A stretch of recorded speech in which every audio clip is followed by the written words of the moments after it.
Hello friends, हमारे YouTube channel study with एमपीराज में आपका स्वागत है। फ्रेंड्स, आज हम पढ़ने वाले हैं जगन्नाथ दास रत्नाकर का जीवन और साहित्यिक परिचय। यदि आप हमारे चैनल पर नए हैं तो चैनल को सब्सक्राइब कीजिए। तो चलिए फ्रेंड्स, हम बताते हैं आपको किस प्रकार इनका जीवन परिचय लिखना है। सबसे पहले हेडिंग डालना है जगन्नाथ दास रत्नाकर, उसके बाद जीवन परिचय। तो लिखेंगे ब्रज भाषा की अंतिम परंपरा के कवियों में महान कवि रत्नाकर जी का प्रमुख स्थान है, यानी प्रमुख स्थान है।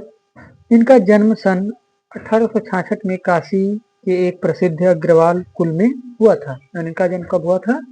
1866 काशी के एक प्रसिद्ध अग्रवाल परिवार में कुल में हुआ था। इनके पिता का नाम तो पुरुषोत्तम दास था, जो अरबी फारसी के अच्छे ज्ञाता थे और हिंदी काव्य के प्रेमी थे।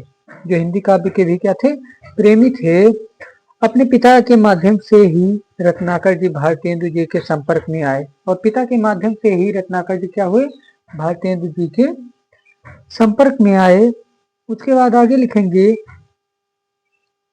रत्नाकर जी को बाल्यावस्था से ही कविता से प्रेम था। और रत्नाकर जी को बचपन से ही क्या था? बाल्यावस्था से ही कविता से क्या था? प्रेम था।